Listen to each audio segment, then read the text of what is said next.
of Bruno Magli shoes. All right, box and content, Bruno Magli shoes, 375. I'm going to write a little 375 on the top of the box. Thank you. Sir, showing you People's 375 for identification. Can you tell us what that is? Hi, Gail. Exhibit 375 are the two shoes, the Line or Leon and the Lorenzo, which were submitted to me by Mr. Peter Gruderich and which were left over from the shipment or distribution of those shoes in 1991 and 1992. And if you look and hold up one of them, again, I think it's the Lorenzo. It appears to be faded a little bit on one side. Yes, the left side of this shoe is much darker than the right side, which appears to maybe have been in a window and is somewhat discolored. Okay. Is that the condition they were in when you got them? Yes, sir, it is. Now, in addition to the information that you sent out that you just told us about to these shoe manufacturers, did you send out any other inquiries to law enforcement agencies? Yes, also I sent an inquiry to 8 international laboratories which I knew had computerized reference collections, such as the FBI, and I sent them pictures of the sole of the shoe as well as the pictures from the crime scene, a couple pictures from the crime scene at Bundy, and asked them the same question, if could they identify the brand name or manufacturer of the shoe. Were any of those countries with computerized systems similar to the FBI's able to provide you with any information? Yes, 7 of them responded and said they did not have this shoe in their collection. The 8th one, the National Police Agency in Tokyo, Japan, responded and advised that they had a shoe that they had obtained from a merchant of this design that was distributed in Europe and was made in Italy. Now, as a result of the information that you've just talked to us about, did you determine who the manufacturer was of the Bruno Magli shoe? Yes, well, if I could comment on the bottom of the shoe, which has the manufacturer's name on it. The bottom of the shoe has design elements. May I step down? The bottom of the shoe has design elements which are repeated across the entire, which repeat after one another across the width and length of the shoe, are identical in size in both the heel and the sole, and they are surrounded by a perimeter, a little raised line, and then there's an outer perimeter which does not actually touch the surface of the ground, but which is a little bit raised, but can touch it if there's enough weight or other factors. The same is true of the heel, and the leading edge of the heel is curved and has the notch cut off of the medial side, the inner side. This is a reverse photograph, so this is actually the enlargement of the left shoe, and this would be the outside of the body, and this would be the inside to the right as you look at it. And in the center arch area, there is the name Bruno Magli, that's B-R-U-N-O-M-A-G-L-I, as well as the capital M for Bruno Magli, their logo in the middle of that. And at the very bottom, in the shadow here, which is probably hard to see, is the words Made in Italy, and up in the top corner here is the word Silga, S-I-L-G-A, which, to answer your question, this is the manufacturer in Italy of this outsole. Okay. Now, is that common in the footwear industry that the company that's name goes on the shoe doesn't necessarily have their own factories that they own? That's very common in the footwear industry, to have one company make the outsoles and sell those to another company that will then create the uppers, which are attached and glued and stitched to the bottoms. So what is the Bruno Magli company? Is it if it's not a shoe factory, it's a what? Well, it may also be a shoe factory, Okay. but they may, I don't know their full habits of purchasing, but with regard to this shoe, they had this mold made by Silga for their shoes. And then these molded bottoms were sent to another factory, which was called 4C, also in Italy, in the same area of Italy. And the uppers were stitched and then placed into the bottoms and made and sold as a shoe. Okay. Now, after you made these determinations, Mr. Bodziak, and you can resume the stand if you like, as to the manufacturer of the sole of the Bruno Magli shoe and also the upper, did you decide to visit the factories, these two factories? Yes, I did. And before getting into that, do you have some training experience specifically in shoe manufacturing? Yes, over the years, since the late 70s, I've been to approximately, footwear manufacturers, approximately 25 occasions. And what is the purpose of trying to gather information about how shoes are manufactured from the standpoint of a forensic shoe examiner? In some cases, the purpose is because of the need to in a particular case that I might be working. But as a general training tool, it's important to learn the various ways that shoes can be manufactured, because there's quite a lot of differences between a direct attach injection molded shoe, or a cut shoe that's made of unvulcanized rubber, or a compression molded shoe. Okay. And are you able to use this information in your analysis in determining shoe size that left impressions at a crime scene? Yes, sir. Now, is this something that you are routinely able to do based on that kind of information and other information? Yes, sir. Now, do we have some charts that can be used in order for you to illustrate for us how it is that this kind of a determination of shoe size can be made? Yes, sir. I'd like to mark as People's 276 for identification, a chart, excuse me, 376, a chart entitled Determination of Shoe Size. So marked.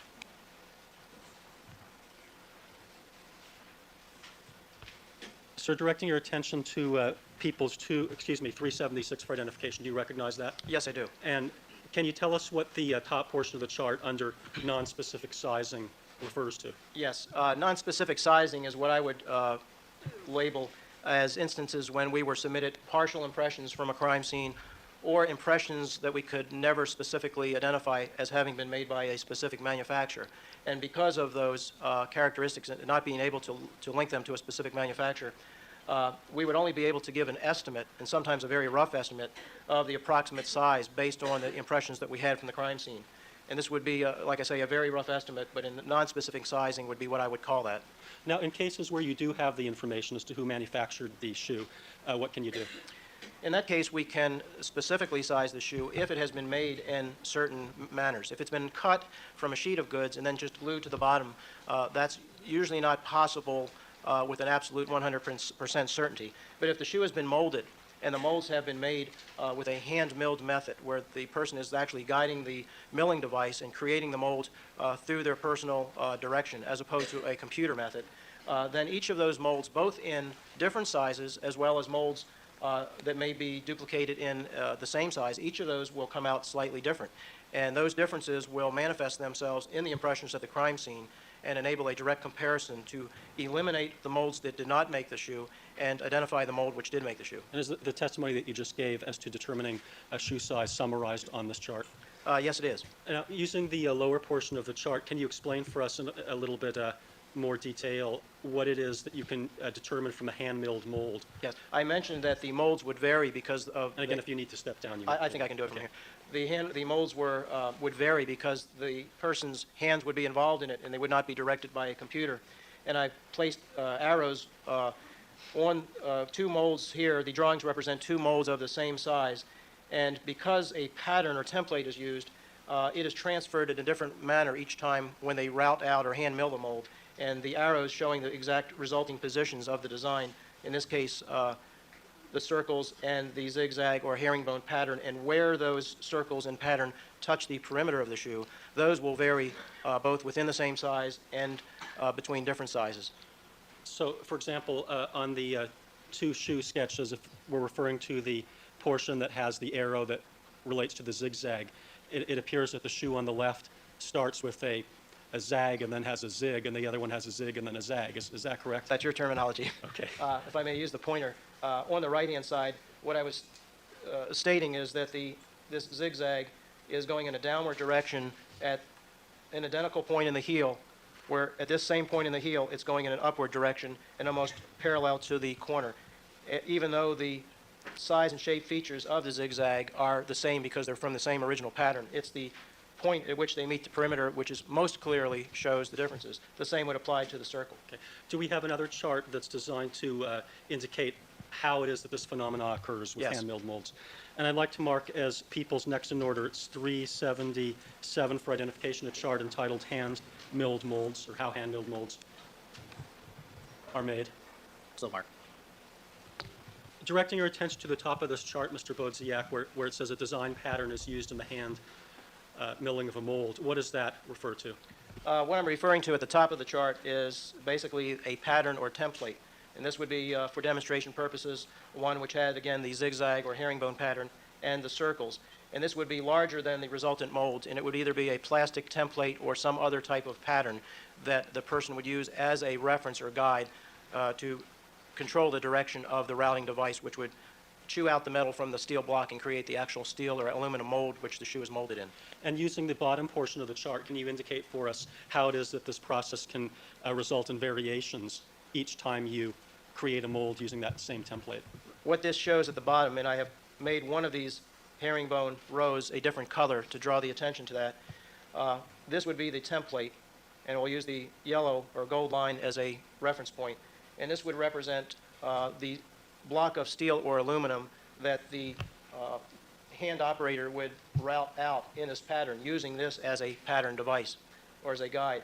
And even though at first look these two shoe designs seem to be the same, looking at the exact configuration and direction, particularly easy to see at the perimeter from one shoe to the next, and specifically looking at the goal line for demonstration purposes, you can see that the resultant pattern is different from one mold to the next, even though they are the same size. So does that mean, sir, that if you have two molds that were created with the same template, that as a forensic shoe print examiner, you would be able to distinguish those two molds? Yes, sir. And is that based upon the placement, the exact placement of the mold with respect to the perimeter of the shoe? It's based on the fact that in the hand milling process, as opposed to a process where you make duplicate molds from the beginning, or a computer process, where the computer, of course, is going to do exactly the same thing every time with a CAD/CAM device.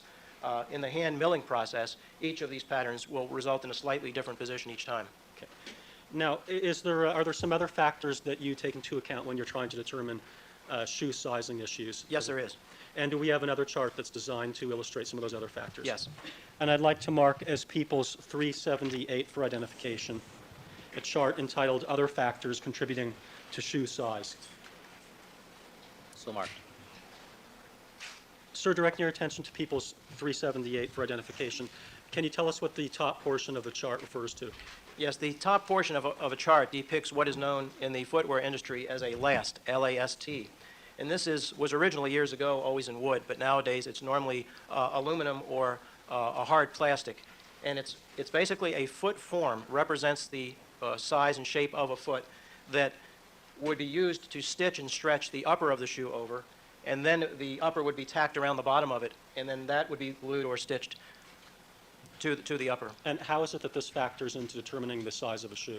Because the size and shape features of the last are going to denote the width, the height of the instep, the width of the heel, not the bottom of the heel, but the top as well. They're going to be quite a bit different in high-heeled shoes of ladies versus work boots of a man versus hip boots versus athletic shoes.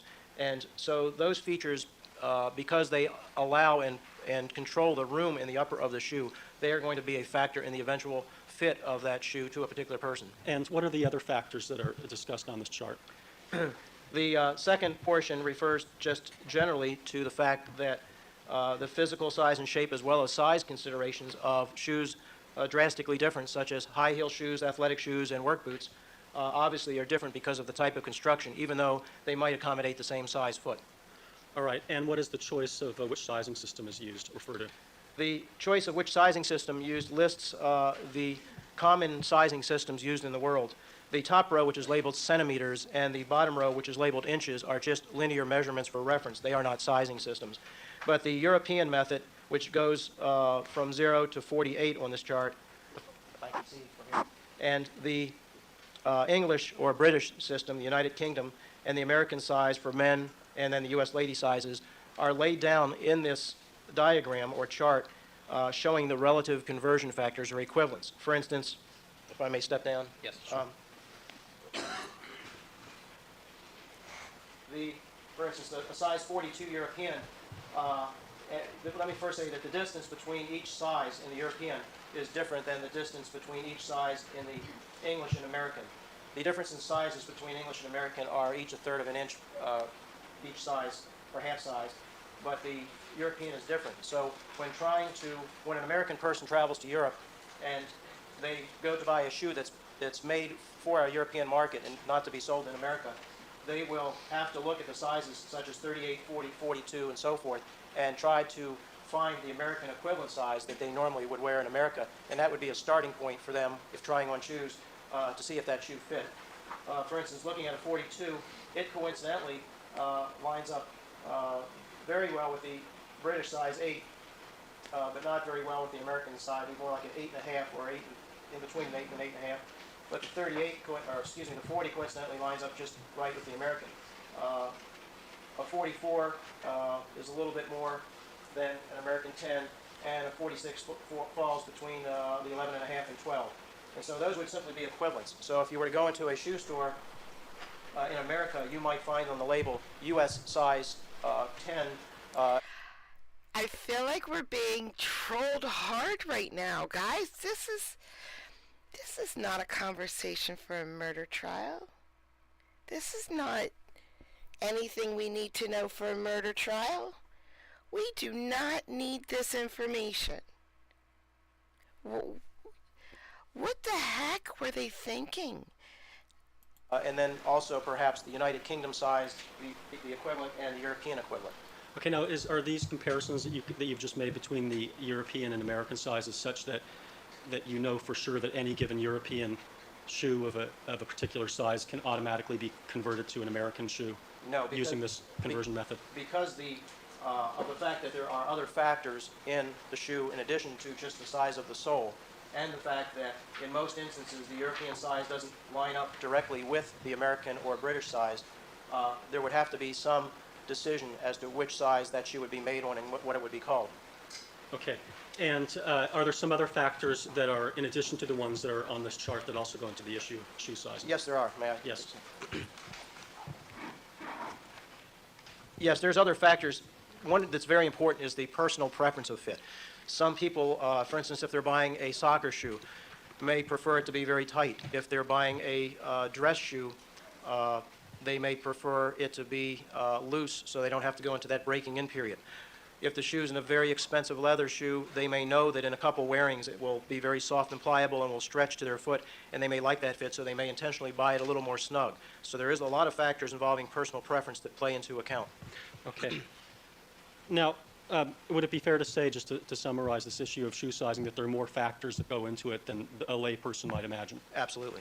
Now, did you receive some additional evidence from Bruno Magli and Sigla companies in terms of some sole samples? Yes, I did. Who was that from? I contacted the Wait, soul Silga samples? company, which is on the eastern side of Italy, and which possessed the 10 molds. You can't sample someone's soul, sir. Don't even try it. Don't even. There are no Horcruxes here. From size 38 to size 47 of this design, and I obtained samples in the range of 42 through 47 for comparison purposes. Your Honor, at this time I'd like to mark as People's 379 for identification a series of outsoles 42 through 47. They're in a box, so it would be the box and its contents. All right, box and its contents, 379. And I'll write a 379 on it. I wrote it on a piece of paper. So showing you People's 379 for identification.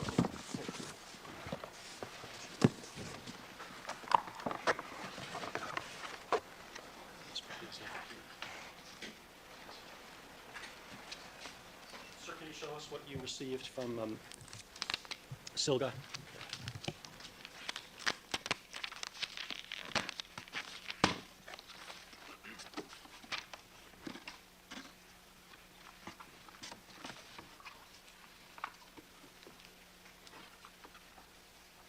You want me to take them all out or just? Sure, just take one out just to describe for us what it is that you got and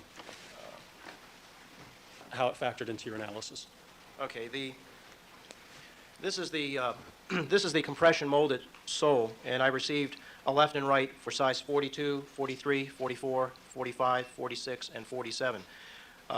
The company refers to it as their U2887 mold, and that is molded in the back of it, as well as the European size.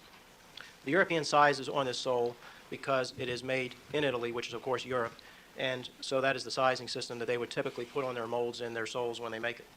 This is the same size sole. This one's a 46, which was on one of the prior displays and shows the different design elements and the different aspects of this shoe design. Okay. For instance, this is a size 42, and there's quite a bit of difference between the 42 and the 46. And it is that reason that I did not ask for the 38, 39, 40, and 41, because they were literally tiny compared to the larger impressions that we had. Now, Mr. Bozak, may I see one of those, please? Yes, Your Honor. Thank you. Thank you. Did you, on January the 23rd of 1995, actually go to Italy to visit the Silga factory and the 4C factory? Yes, I did. And which facility did you go to first? I went to the Silga factory first, where they actually have the molds and, through a compression molding process, manufacture what I call the outsole, or the sole unit of the shoe. And do we have another chart with some photographs on it to show what you saw when you were observing the manufacturing process at Silga and then 4C? Yes, sir, we do. I'd like to mark that as 380 for 380. identification. Oh, please, come on, sir.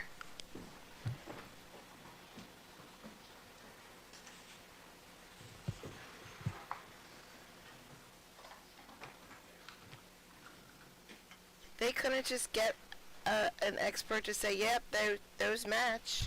Now, That sir, matches showing you that print. this diagram, the series of photographs and the top part, it says Silga Factory A, B, and C. Using those photographs, can you describe for us what you saw when you were observing the manufacturing process of the Silga sole? Okay, yeah, I'd like to point to a few things if I may. Sure. Just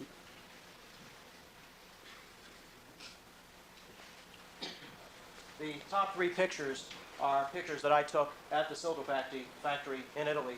On the left, it shows a bottom and top of a compression mold. The point I'm pointing to, which is to the right, or actually in the center of the photograph, is the bottom of the mold, and that is the part of the mold which would have the pattern and design, and also the logo that says Bruno Magli in it. And to the left, in the southwest corner of this photograph, is the upper, and that would be the portion which puts the design in the back of the sole, sort of a honeycomb design. And just to the right of it, of course, is a couple soles which happened to be there at the time.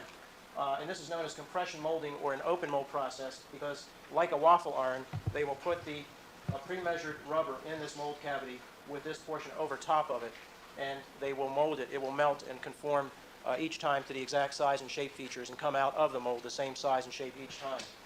In the photograph marked B at the top is a close-up showing the heel cavity of one of these molds, and in particular showing the words "Made in Italy," which I previously pointed to on the outsole, which are just in front of the heel.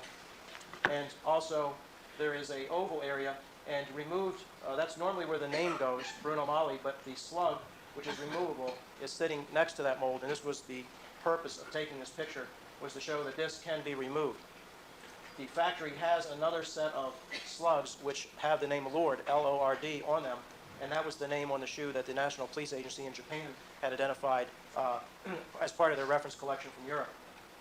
There is also a little circular area between the heel and the oval area, and at this point it's blank. But if these shoes soles were made in Europe, the European size, such as 42, 46, 47, would go there if they desired to have them on the bottom. Yo, if they made him try on those shoes and they did not fit, oh my gosh, that would have, they probably fit like a glove. And there was one other name that they did have that went into this area. I can never remember how to spell it, but it's A-N-T-I-C-A, and I believe the last name is C-U-O-R-I-C-I-A or C-A, and it basically means tradition of fine shoemaking in Italian, I'm told, and it was only for display shoes. They had never sold a shoe with that name on it, and they only had a couple of those slugs. They didn't have them for every mold. On the right is, under C on the chart, is a compression molding oven, and once the biscuit of rubber has been put in the cavity of the mold, and this top has come down, been placed on top of it, it will then be pushed into this oven, and the oven will close, and under heat and pressure, it will cause the melting of that biscuit of rubber and the Yeah, resultant this rubber not sole in relevant the same size and shape in each time. any way I to obtained anything. a pair of these size 46 soles and hand carried them to the Silga factory, the 4C factory. Okay, hold on for a second. I had a couple of questions I Sure. wanted to ask about the Silga.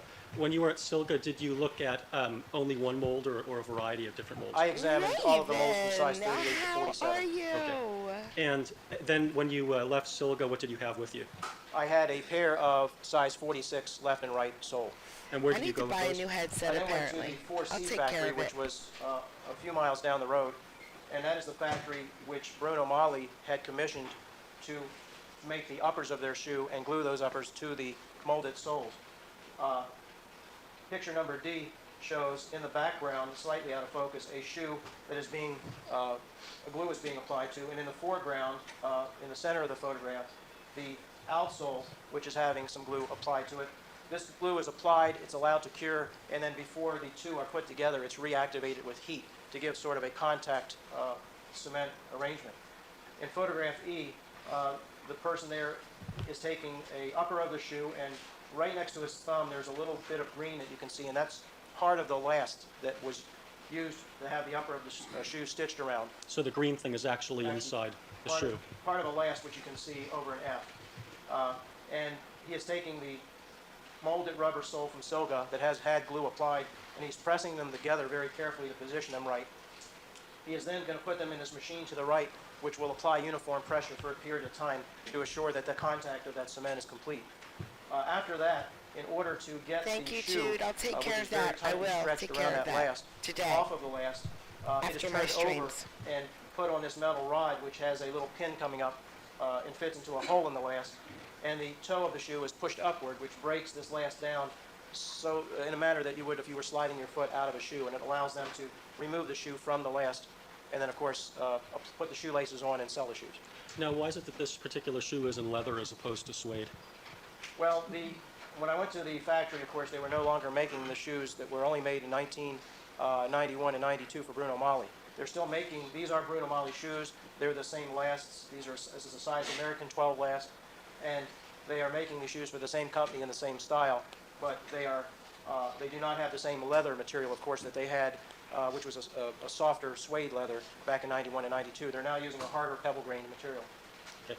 Now, with respect to the photograph that's letter F on this chart, the item there that's depicted as the last, is that correct? Yes. And did you actually obtain one of those? I obtained two of them. All right.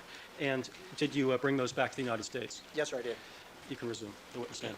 I'd like to mark as People's 381 for identification two lasts. All right, 381 shoe lasts. And they're in a bag, they're in a shoebox that's in the brown paper wrapping. And I'll place the exhibit number 381 on the brown paper wrapping. May I approach? You may. So showing you 381 for identification. Can you remove the contents of the package and tell us what you're doing?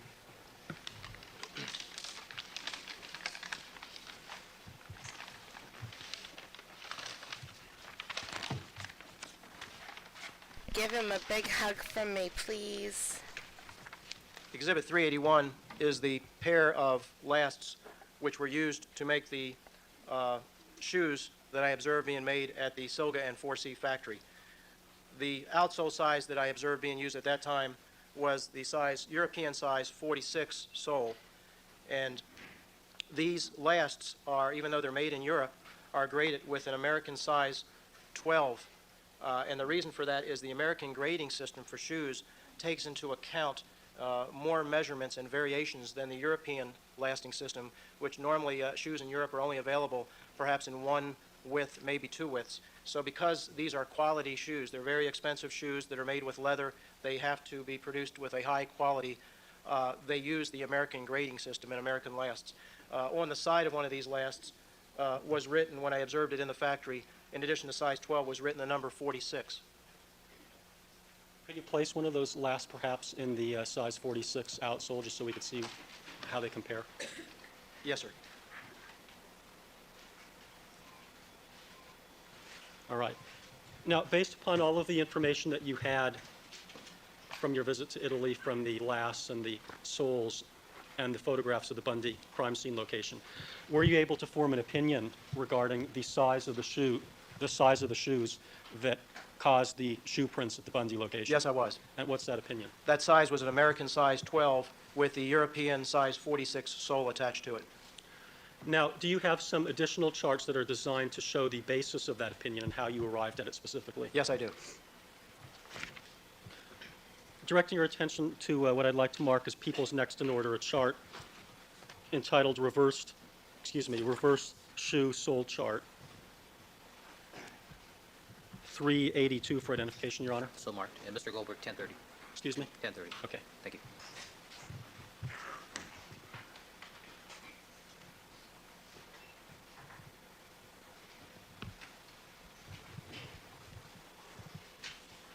Sir, directing your attention to this exhibit, it's People's 382 for identification. Can you tell us what this is? Yes, excuse me. On the top of the chart are reverse photographs, approximately 2-time enlargements of photographs that I took of the left soles from size 42 through 47. By reverse, I mean that they were photographed and then the negative was reversed. And the reason for doing that is so that it's as if you were looking down through the shoe in the same configuration as if the shoe print was being laid on a two-dimensional surface. And it also makes the comparison easier for test impressions, which of course are made in that manner. So these are reverse photographs, approximately 2-time enlargements of soles 42 through 47. And on the bottom of the chart is a very small portion of a test impression made with each of these soles. And the test impression represents the area which has the red rectangle around it on the sole above it. So on the left of the chart is the corner of the heel of the left shoe in a 6-time enlargement demonstration configuration. And to the right of that is the 43 and so forth, all the way to the 47. Go ahead. Using this chart, can you describe for us how it was that you were able to make a determination regarding shoe size? Yes, because of what I had mentioned before, the differences between the molds of each size, because they are hand milled, and because there is only in this case one mold for each size. I'm using this as a demonstration of showing how the pattern, drawing your attention to the upper corner of this, how the pattern will vary in the respective areas of each of these soles. And this is true of all areas of the heel and all areas of the sole, but for demonstration purposes, you can see that the pattern is in a different position, even though the pattern remains the same size. Each individual design element is the same size.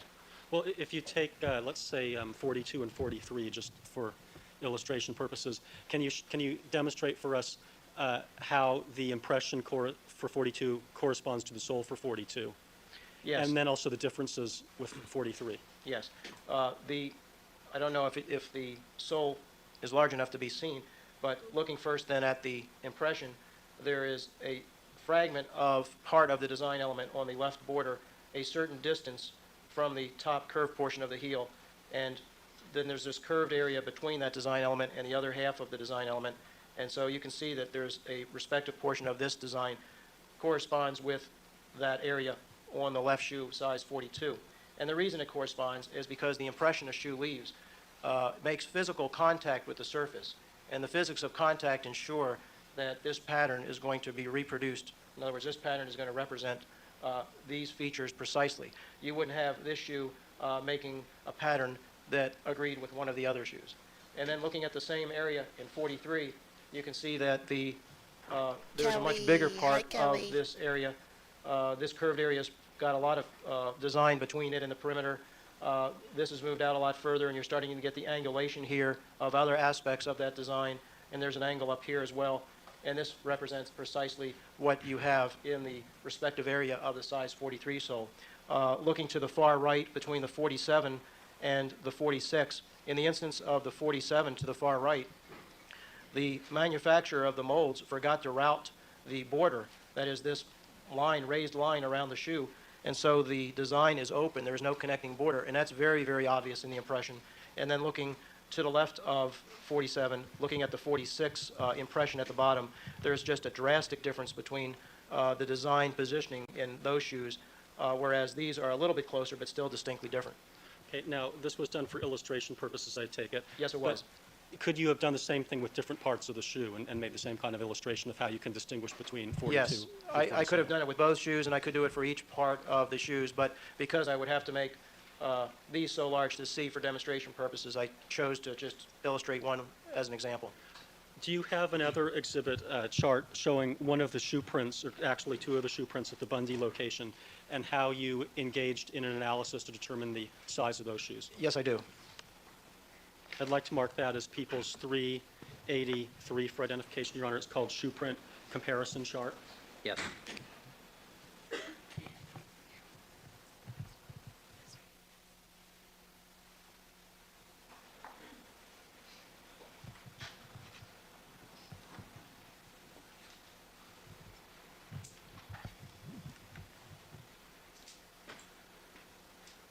Sir, direct your attention to this chart that's entitled Shoe Print Comparison. Can you illustrate for us how it was you were able to make your comparison? Maybe you can start with one of the two shoe prints Yes, may I step and down? then move on to the other. Yes, please.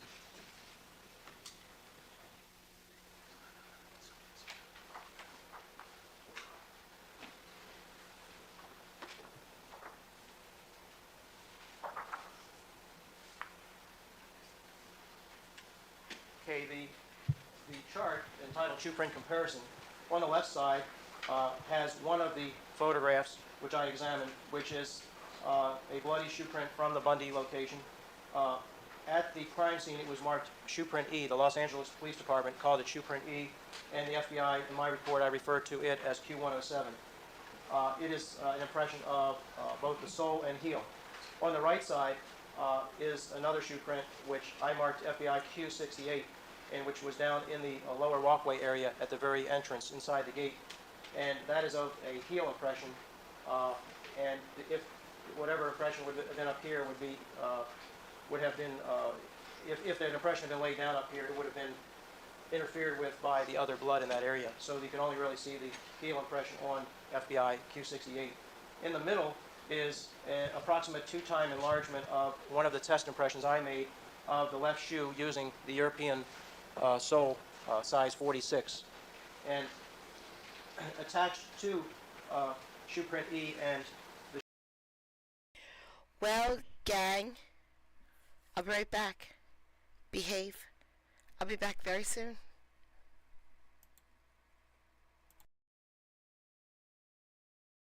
shoe print on the right and the left of the chart are transparencies that are made from the same test impression that's in the center. And this allows, in the comparison and demonstration process, of superimposing the features that are left in test impressions of the size 46 and other size soles over top of the impressions that are examined at the crime scene.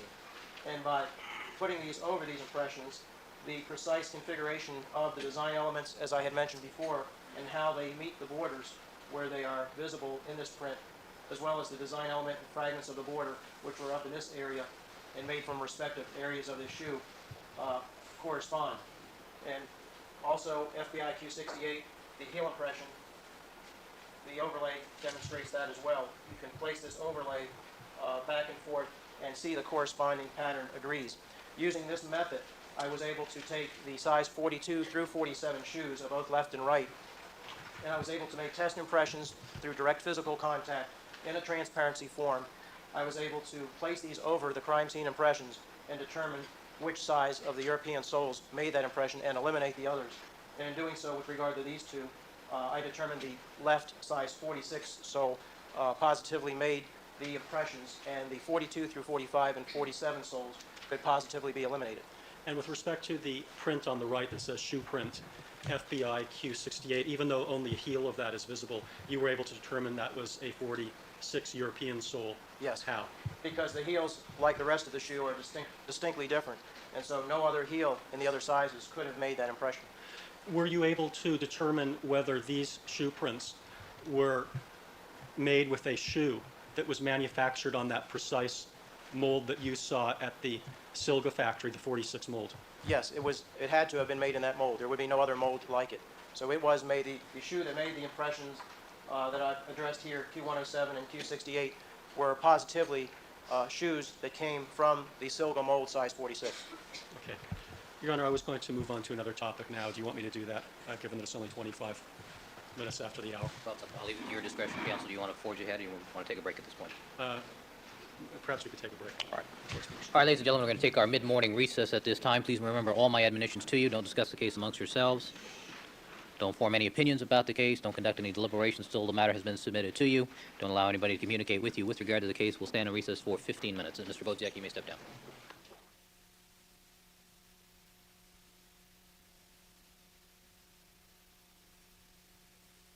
The Simpson matter, all parties are again present. Counsel, anything we need to take up before we invite the jurors to rejoin us? I take that as a no. Deputy McNair, let's have the jurors, please.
Mr. Bodziak, would you resume the witness stand, please? Mr. Bill Bodziak is on the witness stand undergoing direct examination by Mr. Goldberg. Mr. Goldberg, you may continue with your direct examination. Thank you, Your Honor. Mr. Bodziak, were you provided with any item in order to determine what the defendant's shoe size was? Yes, I was. And what were you provided with? I was provided with a pair of Reebok shoes that the defendant wore. Your Honor, at this time, I'd like to mark as people's next in order would be 384 for identification. And I'm going to write a 384 on the exterior of the package and its contents of what appear to be Reebok tennis shoes. So marked. Sir, showing the people's 384 for identification, can you remove the item from that package and tell us what you're doing?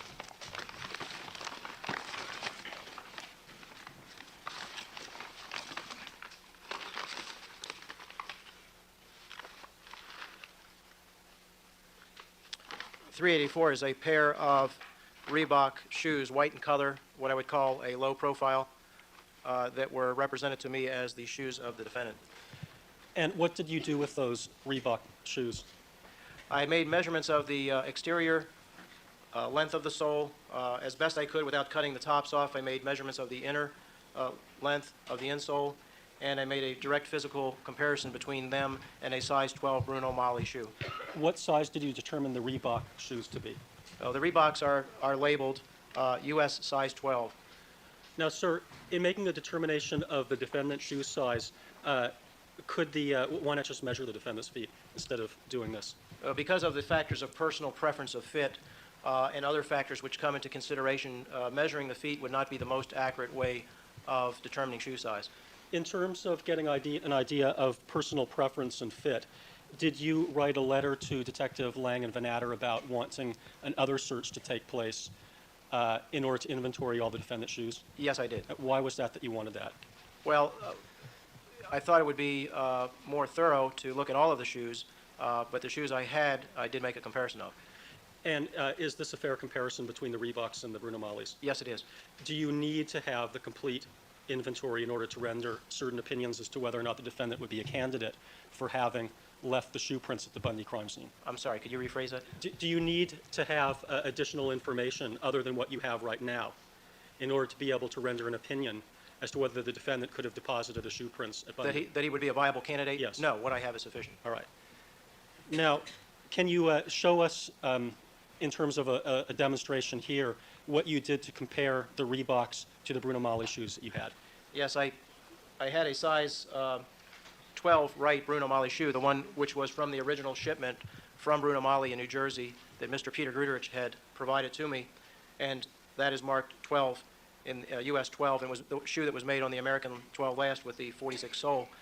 And I took this shoe and made the same linear measurements of the outer sole and inner sole and found that they were within a couple millimeters of one another. Essentially, they were the same. And I took the shoes and, matching the heel and the toes, compared the dimensions of those shoes and found that they were of similar construction and were, for all practical purposes, identical in the size and shape features. In other words, the person wearing one certainly would be a candidate for wearing the other. When I say the construction is similar, I had mentioned that the Bruno Magli shoe was what's called a cup sole. In other words, it's, I guess because it could hold water, it comes up around the edge, and that particular type of shoe construction in this case was compression molded. And with regard to the Reebok shoe, there's also a cup sole. In this case, it's cut down in the midline of the shoe on the medial and lateral portion of it, and that's referred to in the industry as a half cup sole, but the construction is the same. And this also would be compression molded, and the sole would be molded separately, and the upper would be lasted and lowered down and glued and stitched to the outsole. So these shoes are viable for a comparison in terms of the dimensions and the shapes of them. And you said you also did the linear interior measurements? Yes. All right. And for the record, Your Honor, when he was doing his demonstration in court, he held the Bruno Magli size 12 shoe, which comes from the box 375, up against the Reeboks, which comes from the bag and its contents, which was 384 for identification, held them together with the soles, and they appeared to be the same dimension. So noted.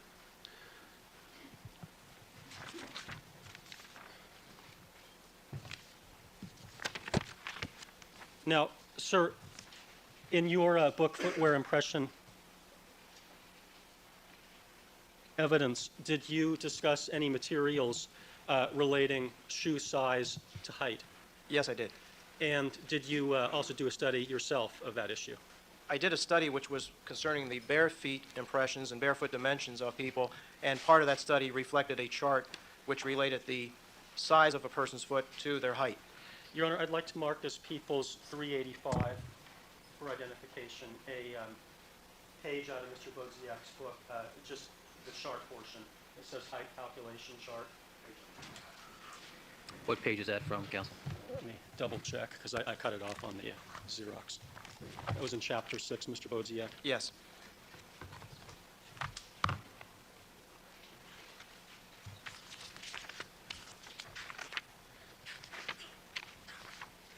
The first chart is on 175. Could we have this, Your Honor, as 85. 385A? 385A.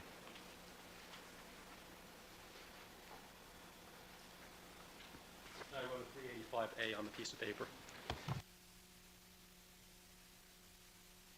5A, and have you identify that for us. We're going to project it up on the screen. I think you have it. Yes. That's supposed to be a 385A, Your Honor, that I wrote on there. It doesn't, looks more like a 383. Sir, what is that? This is a chart entitled Height Calculation Chart. It reflects a study conducted by Inspector Mike Cassidy of the Royal Canadian Mounted Police, and it was first published in his book in 1980. And in terms of his study, what findings did he make regarding size 12 shoes? This particular chart was to relate the range of height of people in his study to a shoe size. And for the size 12 shoe, he has the range of height as 6 feet to 6 foot 4 inches. Okay, and that's indicated on the chart where he has 6 feet to 6'4", and then right underneath there's a 12. It's the third item down from the right. That's correct. Okay. Now, if we could mark as People's 385B for identification.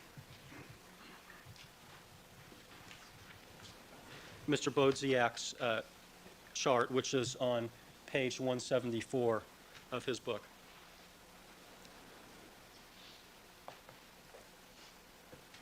So showing you what we've just marked as People's 385B for identification. Do you recognize this? Yes, I do. What is it? This is a chart which I prepared as part of the survey of a total of 500 people, 399 which were males, and it reflects the correlation between the shoe size of a person and the height of that person. And is one of the lines on this chart pertain to a American size 12 shoe? Yes, it does. And can we zoom in on that perhaps? All right. Well, now we don't really have any reference point. But with respect to your study, sir, what findings did you make with respect to the height of men that wear size 12 shoes? The height range was 71 to 77 inches, 71 being 5'11"? 5'11" to 6 foot 5. Okay. Thank you. Sir, have there also been studies that have been done related to what percentage of the American population wears a size 12 shoe? Yes, there is. And what findings have been made along those lines? There's a group called Footwear Market Insights which publishes their study of approximately 260 to 300 million pairs of shoes sold in this country, and they break down the various shoe sizes and widths of the shoes sold. And this is produced for the footwear industry for their use. And what percentage wears size 12 shoes? Counting all of the shoes sold, a general percentage is slightly over 9% for size 12. Did they have a breakdown with dress shoes as opposed to casual shoes and so on? Yes, they did. There was a very slight difference. Yes, it was like 0.1 to maybe 0.4%, depending on whether it was an athletic shoe or a formal dress shoe or a women's shoe or so forth. Okay. Now, with respect to the items that you looked at from the Bundy location, did you actually see footprints at Bundy, or did you look at them and analyze them through photographs? I looked at them through photographs. And is it common for you to analyze footprints using photographs? Yes, it is.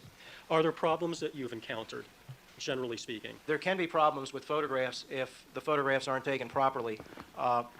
If the photograph is out of focus, if there's no scale in the photograph, If the photographs are taken at a sharp angle, then of course the ability to interpret and make a direct physical comparison is hindered. And so in that respect, photographs, if not taken properly, can be a problem. How common is it for you to have difficulties in trying to make interpretations from photographs that are submitted to you by a variety of law enforcement agencies? It's not uncommon at all for us to get photographs that are far from what we would like to have.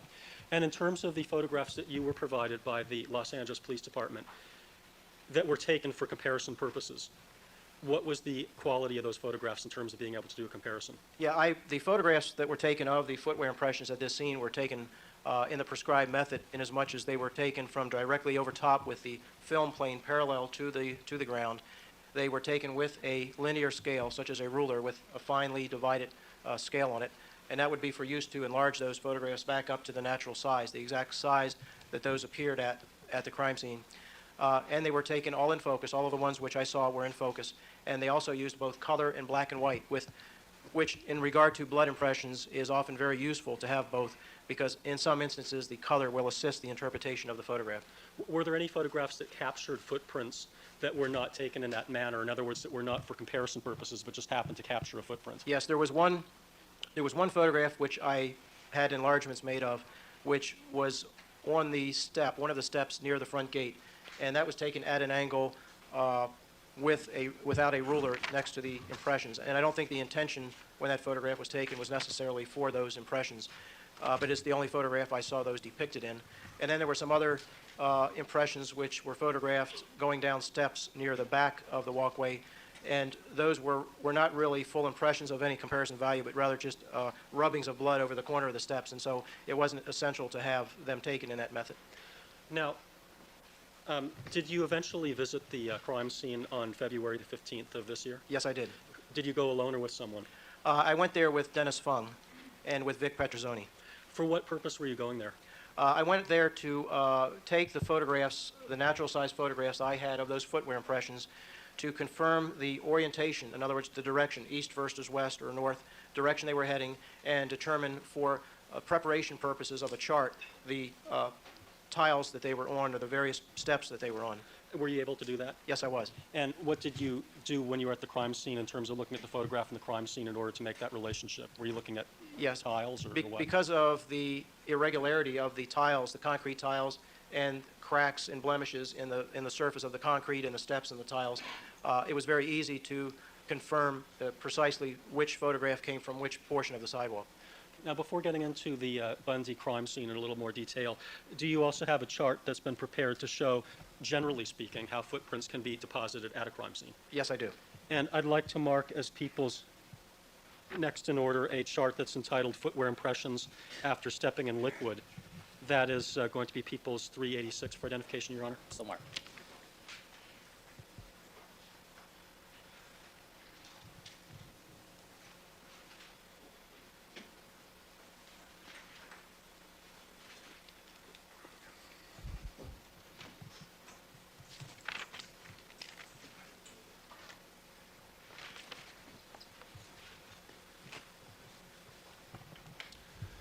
Sir, directing your attention to the chart that we've just marked as People's 386 for identification, the top portion. Can you describe for us what that's showing? Yes, the top portion is an artist's rendering of what occurs when a person tracks or walks through liquid. And liquid could be water, liquid could be blood, liquid could be grease, or any oil or any other type of opaque material which would adhere to the shoe and then be laid down as the person took the next succession of steps. And what this depicts and what actually happens is the first step after leaving this liquid, the impression is very dark because it has a fresh coating of this material on it. And as the foot presses down, it presses that liquid out to the different edges of each design element, and therefore removing some of that liquid from the surface. So the next step that would be taken with that foot would be lighter. It would not have as much material in it, so it would be lighter. And eventually, as you continue the walk, there will no longer be any impressions being left because all of that material will be off the flat surface, the surface that normally touches the ground will no longer have that material on it. There may be In the case of blood or water or any other type of liquid, there may be other material up in the cracks and crevices and the little edges, but not on the surface that typically leaves the impression. Now, in terms of the impressions that we have here under where it says the detail, the degree of detail retained in the impression varies. Did you create those test impressions? Yes, I did. And I assume you didn't use blood in No, doing this. I used a blue-colored latex paint. All right. Now, on occasions, have you made impressions that were actually in blood, test impressions? Yes, I make them all of the time for classes which I teach, where we then enhance those impressions in blood, and also to demonstrate what I've just described, where the impressions get slightly lighter and eventually disappear. Now, on these 3 test impressions that you made, were these consecutive? In other words, was the one on the left-hand side of the diagram number 1, the one in the middle 2, and the one on the right 3, or were there ones in between? No, in this particular chart, this is a computer scanning of a photograph, black and white photograph of the actual impressions. The one on the left being number 1 for the right foot, the one in the middle being the second time the right foot struck the ground, and the one on the right being the third time the right foot struck the ground. Can you give us an estimation as to how quickly footprints in blood may disappear to the point where you wouldn't see anything that you could recognize as a shoe print? You might just see lines or squiggles or whatever. There will be things that cause variables in that, as the porosity of the surface, the amount of blood that's initially stepped on, whether it's a pool of blood or whether it's blood that has already been coating a surface and is rather flat, which wouldn't be as three-dimensional. But if there's a heavy coating of blood, it normally disappears in approximately 6 to 10 steps. What was porosity? The amount of absorption and pores in the surface. This countertop would be non-porous. It would be very smooth. And a very porous object, of course, would be a sponge. And concrete or concrete tiles are very porous. They would absorb the liquid and therefore cause it to dry quicker. When you were making the test impressions, is this on a porous surface or a relatively unporous? It was on a rough piece of paper, not a smooth finished paper, but a piece of brown craft paper that you would use for wrapping. Now, can you indicate for us using this chart the kinds of problems that you can confront in terms of patterns appearing different than they really would on the shoe as a result of the blood bleeding over or other kinds of problems that you might have along those lines? Yes, may I step down? Yes.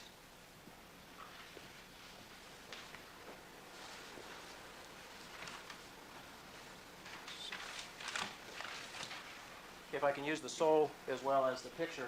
I mentioned before the individual design elements, which are these little designs that together make up the total pattern on the shoe.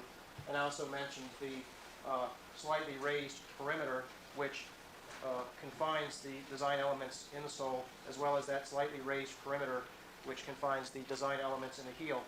And that perimeter and these design elements, if you look at the shoe from the side, will both touch the surface if the surface is flat.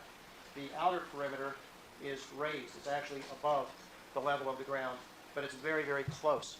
So if there is a lot of liquid, such as blood, on this outer perimeter, depending on the amount of blood and depending on the pressure exerted in a particular shoe impression, you may get this secondary perimeter, which on the first impression here is almost complete around the heel and is also at other portions of the sole, the top left corner. You also, because there's a lot of material on the shoe with the first step, there's also more of a printing of the flat surface of the design element. In other words, the actual pattern of the design element. But you can see darkened edges which represent that material being squeezed out. And this is known as a squeegee effect, where the pressure is causing this material, whether it be blood or paint, to squeeze out to the edge of the design element. And the same would also be true where there's excess blood in other areas, such as the perimeter. This would squeeze out. In the second step, there is now going to be less material on the sole, and most of the material on the flatter surfaces of the design element has been squeezed away, so it is very thin. But where the edges are, where that material has been squeezed out to through surface tension or remaining, you will get more of a printing of the edge characteristics of the design element. And except in areas where, for instance, there are a couple here where you do see a filling in of the design, you're basically getting the edge characteristics. And you're getting less of the perimeter because there's less material on that secondary outer edge. The third step, again, you're getting some partial outer edge, but now you're really getting just the perimeter of the design element. And in areas down where I'm pointing to now, down in the sole area, but on the heel side, you're starting to get just little speckles and portions, perhaps little corners or edges of that design element. And then the succeeding steps, you would get less and less until eventually you would not be able to recognize this as this pattern. Okay, is that why when you're looking at an impression at a crime scene, certain features of the design characteristics might not be apparent or might look a little bit different? Yes, if you were looking at this impression or perhaps the next impression that would be made, it might not look to you, if you weren't trained and experienced in looking at this, it may superficially look like a different pattern initially. Okay, perhaps we could pass around that sole, I think it's the 46 sole that he has, Your Honor, which was 379, while this chart is up so they could get a All right, better Mr. idea Bozak, of the hand that to design. jury number one, please.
Exhibits while we're waiting. I don't know whether the court wants to do that. Oh, we're just about. Okay, all right. I'd like the jury to have their undivided attention. Okay. All right, Mr. Goldberg, would you retrieve the sole from Deputy Russell? All right, Mr. Goldberg.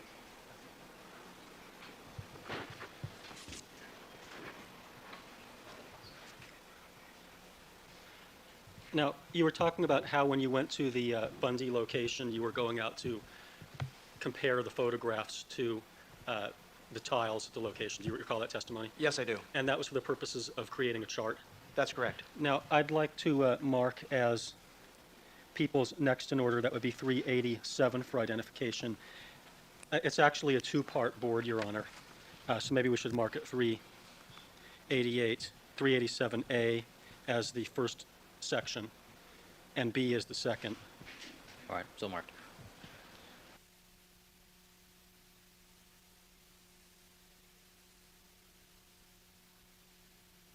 Your Honor, perhaps with the court's permission, we could use this chart closer to the jury because, thank you.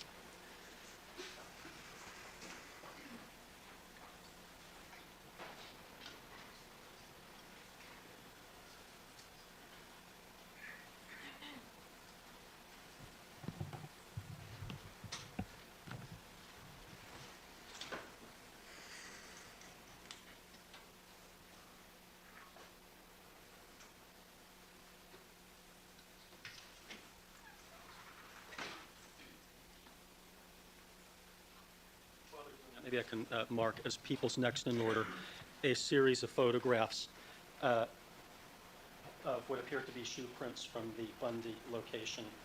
As 388, a photograph that's Q68. As 389, a photograph that's Q67.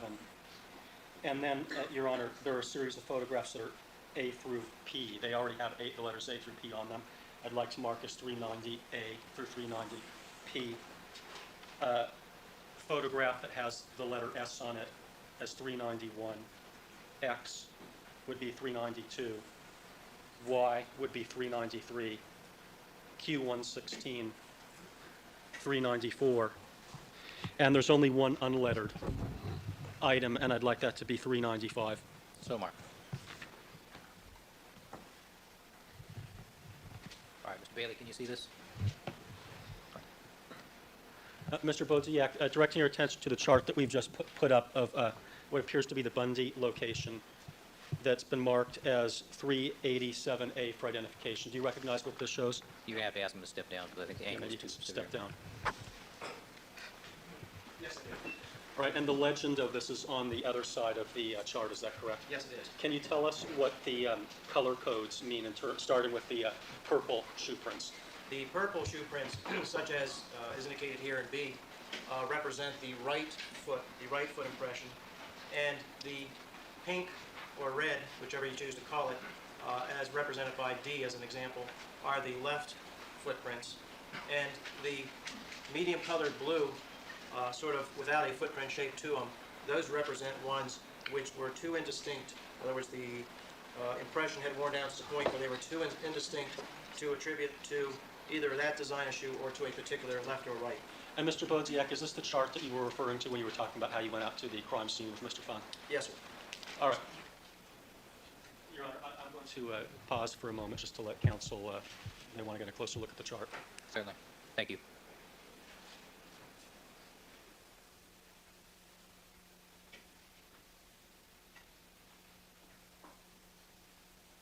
Now, sir, when we were previously talking about the shoe print comparison chart, were some of the items that you referred to on that chart represented on this Bundy chart as well? Yes, they were. And which items were those?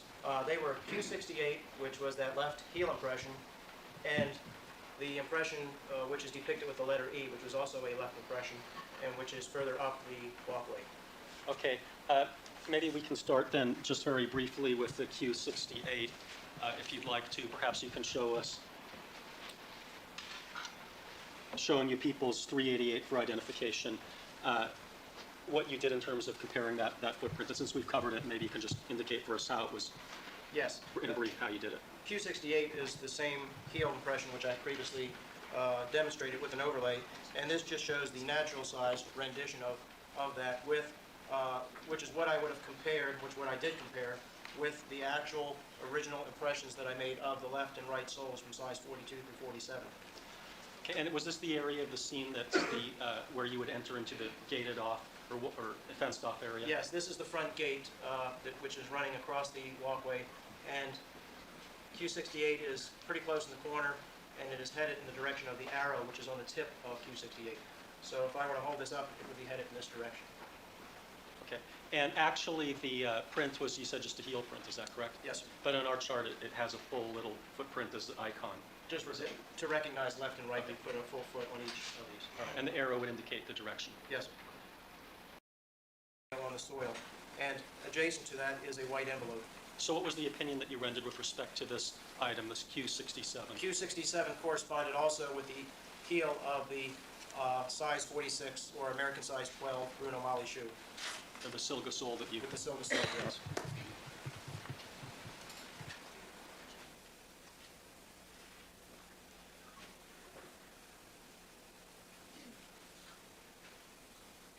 Sir, what kinds of variables are involved in determining whether you're going to get an impression on the dirt?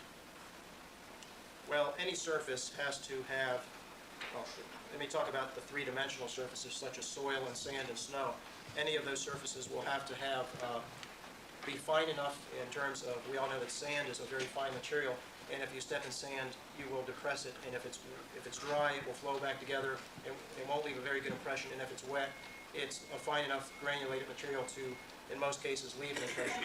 With regard to soil, there is a more mixture of material. There can be anything from rocks and mulch and hard clay soil to muddy soil to dry soil, and the fine particulate material that's in any piece of soil may allow for the reproduction of the sole, or it may not. It may show some compression, but absolutely no detail of the shoe that made it. Or you may get a very good compression as well. So it just depends. Depends on the soil of wherever the foot steps. Okay. And in this case, you're saying there doesn't appear to be any recognizable footprint in the soil area? There is an area which looks just to be a little more flattened out, but there's no detail that can be seen in this area of the soil that's on the photograph that corresponds with any design at all, much less this design. Okay.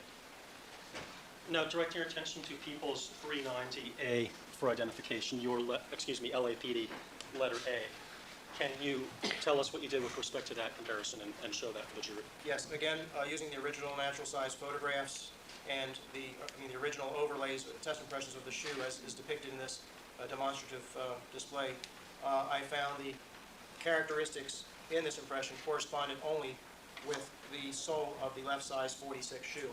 And this is marked A, and the orientation of that is west, slightly angled toward the south, but in a somewhat westerly direction on the step, as denoted here by A.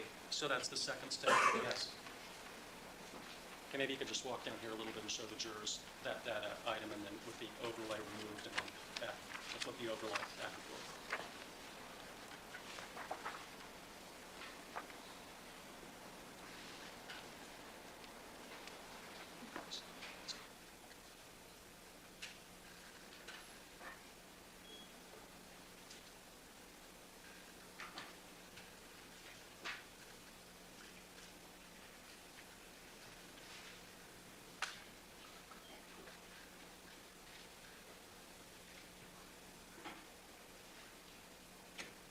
All right, thank you, Mr. Boziak.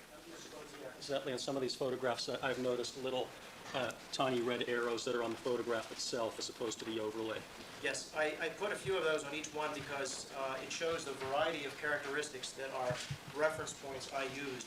Some of the impressions, as in the case of the first impression I showed, actually show the entire shape of the design element, whereas others you just have a slight fragment of a corner or an edge because it's an impression where the blood has been squeezed out in prior steps. And I put a few red arrows in each of these to help show the variety of these reference points that I used. Is that so if someone wants to look at later on, a couple of the some of the reference points will be sort of highlighted? Yes, it is. And are those all the reference points that you looked at? No, there are others as well. Okay. Now, directing your attention to People's next in order, it was 390B for identification, LAPD photograph B. Can you tell us what analysis you did on that footprint and what determinations you came to? I used the same type of analysis. I compared the original impressions with a natural size photograph of this impression of size 42 through size 47. And I found the only sole which fit was the right size 46, European 46. And the orientation of this impression is as denoted with the arrow, and B is a right sole impression. Okay, and that would be going in the direction, in a westerly direction? Yes, sir, it would. Okay, maybe you can just very briefly walk that so the jurors can see.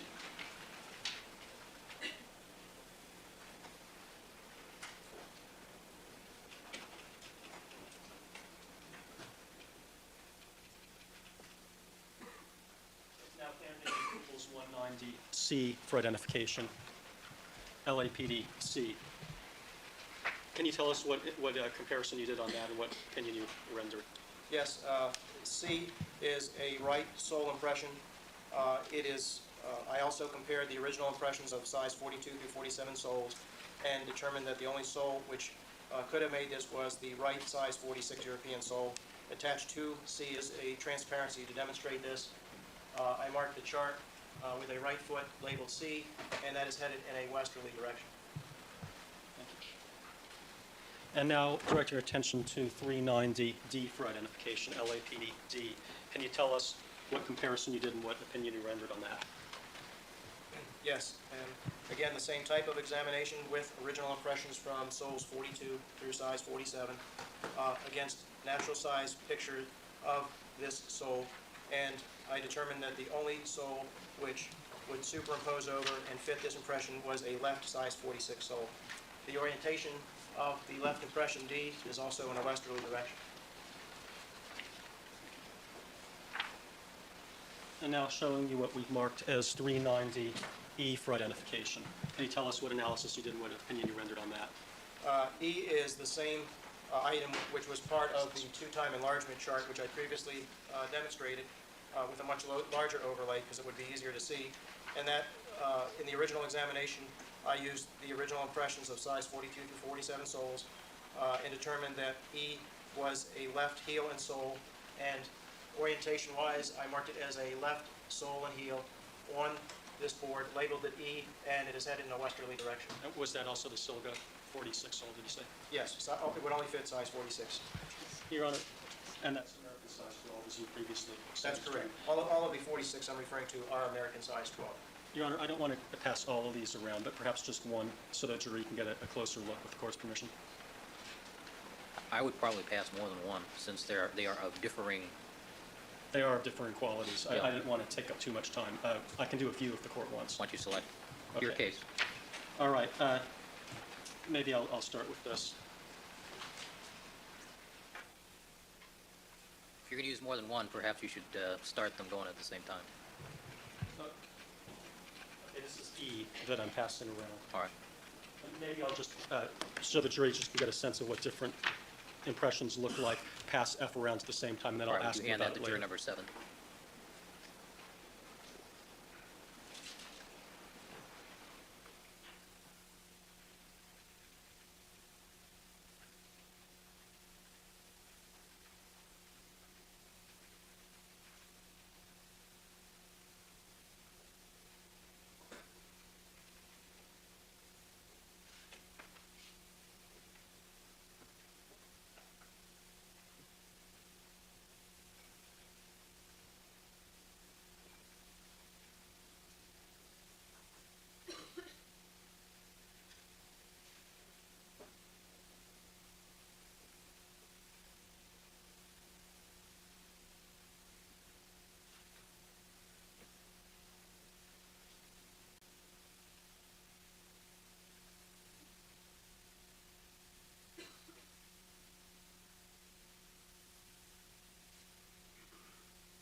All right, let me see counsel over the sidebar with court order, please.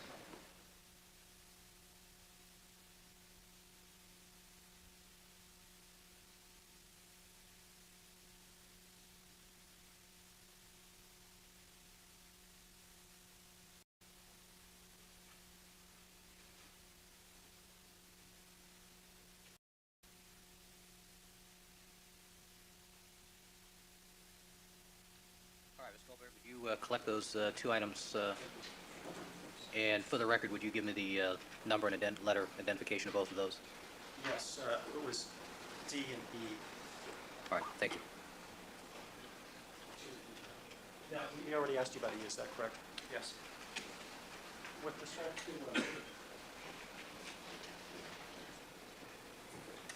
again, for the record, we're seeing that. Sir, direct your attention to photograph tab.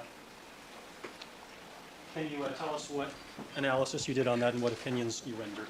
yes, F is a right foot impression.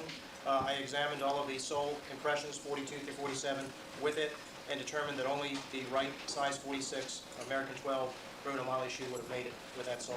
Now, if you're looking at that impression, Mr. Bodziak, you can see down towards the heel, there's a portion where the blood appears to go over the overlay that you have. Yes. What accounts for that? The two things can account for it. One is the angle of the heel strike, and the other is the amount of blood in that area may be sufficient that at the point of that heel strike, it's squeezed out that distance from the actual strike of the heel. Okay. So does the fact that that doesn't exactly match up mean that it's not the shoe or in some way undermine the opinion? No, this is a normal thing which I observe in impressions of this type, and what's important is that the various edges of the elements and the reference points match the European 46 right sole and are distinctly different from all of the other soles which I compared. And thinking back to the chart that we had where we were showing how shoe prints were deposited at a crime scene and how successive shoe prints look different from the Yes. first to the third, does that chart help to explain any of the phenomena that you just pointed out here in terms of why certain of the elements appear to bleed over, if you will? Yes, well, there's a lot of other things going on in this impression. There's a lot of blood still in this area of the heel, and something has caused the left portion of the sole and heel not to print. And what that can be caused by is just the blood would not be picked up by that part of the shoe. In other words, the shoe would step in blood, and only the right portion of the shoe would be stepping in. And then is that in this area there is still stippling in the heel, which you get typically when you have a lot of blood, and as the heel pulls away, it's through the surface tension pulling it out, and it interferes some with the pattern. And then over on the edges, you do get the borders and some of the edge detail, and you get the perimeter and some of the other fragments of design up in the front. You also have the grout line, which as it runs through dissects the right sole print. Because that grout line is recessed in the concrete walkway, the shoe do not contact that surface and therefore do not leave a print in that area. And incidentally, when a bloody shoe print goes over leaves, does it tend to leave a shoe print on the leaves? If a bloody impression steps on a leaf, Yeah. if everything was perfect, if there was blood on the design element in sufficient quantity and the leaf was laying flat and the person stepped on it, it would more likely stick to the shoe. I guess it could come off and leave some impression or fragment of an impression, but it's not a particularly good medium. I cannot think of hardly any cases where I have been submitted pictures of leaves that had shoe prints on them. In theory, I guess you could get some fragments, but it's not a good medium. Are some surfaces better than others for receiving shoe prints? Yes, a firm, smooth surface would be the best. All right, Anytime you start to get come on. grout lines or This is common unevenness of the sense. concrete tiles or real porous surfaces or other blemishes, all of those things would interfere with the impression-making process. Hey, going back to E for a second, since the jurors had a chance to look at that up close, some of the items that you have the red arrows near seem to line up almost perfectly, and then there are other little areas that you can see where maybe the blood goes over where the pattern is. Can you explain that for us? Are you referring to the front and rear of the heel? Well, not so much that, but on some of the design elements in the middle, you can see that some of the design elements appear to be bigger on the impression that was left at the scene than the design element on the overlay, or of a slightly different shape. That specific thing would be because of the squeezing out of the blood. So the design element, if the piece of paper, which I'm holding in my hand, Exhibit E, You're very was the punny. design element and Punny, had blood on it, punny. it would squeeze blood out beyond that edge, and then the blood would stay on the surface. So if you consider that on both edges, and top and bottom, and left and right, the overall element size would be reflected as larger than the actual shoe element that made it. Was that one of the things that you were showing us on the shoe print chart where we had how shoe prints are deposited at a crime scene and showed how they fade out? Yes, I refer to that as a squeegee effect, which is actually a printing term which we use in documents from the older printing processes. Okay. Now, directing our attention to 390G for identification, can you show us what analysis you did and what opinions you arrived at on that? Okay, the exhibit marked G is a left sole impression. In the rear of it, the heel is much more limited detail than the sole portion, and the heel crosses over the grout line. I compared that with the original impressions. Yeah, they really just could have shown those two overlays and moved on. They just really, really, really didn't have to do the heel. Of size 42 through 47, and found that it only fit the European size 46 left sole. The item G is marked as a left impression and is heading west on the chart.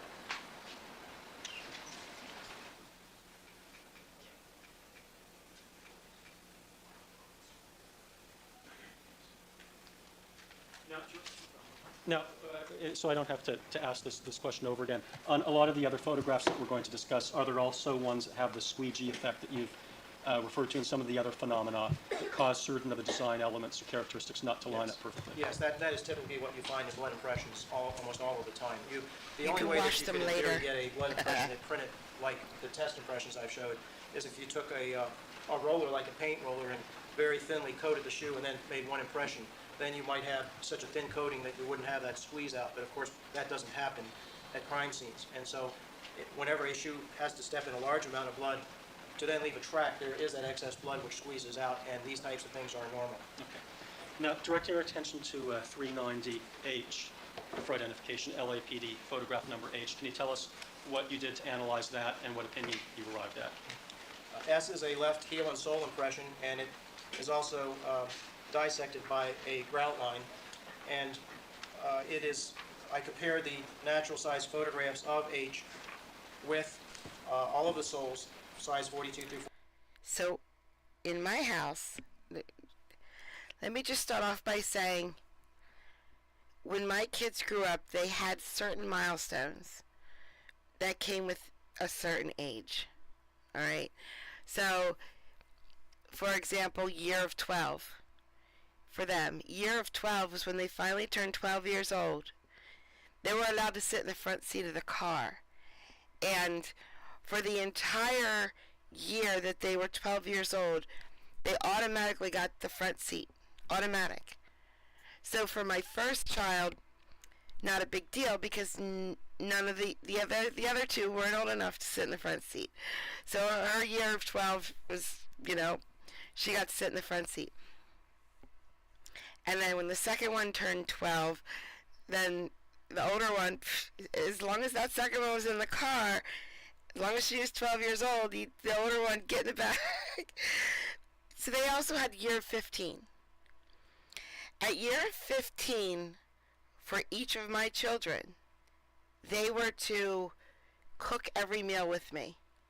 Every meal that I made at year 15, they were in the kitchen and they were cooking with me, so that they understood something about a kitchen.